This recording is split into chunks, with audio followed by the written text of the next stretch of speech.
पुसद तालुक्यातील सवना येथे मानव संसाधन विकास भारत सरकार उपक्रमांतर्गत श्री विठ्ठल रुक्मिणी महाविद्यालयात उद्घाटन सोहळा पार पडला।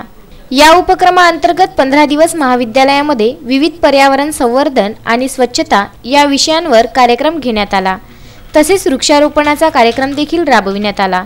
टाकाऊ वस्तूपासून टिकाऊ वस्तू कशा प्रकारे बनवता येईल याविषयी विद्यार्थ्यांना मार्गदर्शन करण्यात आलं। पर्यावरण विषय स्पर्धा ठेवण्यात आलेल्या कार्यक्रमात विद्यार्थ्यांनी भाषण, पोस्टर, घोषवाक्यांचं सादरीकरण केलं। वन संरक्षणाकरिता भाषण, पोस्टर, प्रेझेंटेशन इत्यादी कार्यक्रम घेण्यात आला। महाविद्यालयातील वसतिगृह, स्वयंपाकगृह स्वच्छ करण्यात आलं। तसेच स्वयंपाकघरामध्ये काम करत असताना कोणत्या बाबी लक्षात घेतल्या पाहिजे यावर सुद्धा मार्गदर्शन करण्यात आलं। पंधरवाडा उपक्रमांतर्गत सहभागी झालेल्या विजेत्या विद्यार्थ्यांना बक्षीस वितरण करण्यात आलं। कार्यक्रमाचं उद्घाटन महाविद्यालयाचे प्राचार्य डॉक्टर हेमंत महल्ले यांच्या हस्ते करण्यात आलं। यावेळी शाळेचे सर्व शिक्षकवृंद, विद्यार्थी तसेच पालकवर्ग मोठ्या संख्येने उपस्थित होता। कमल किशोर पंडागळे, विदर्भ न्यूज, पुसद।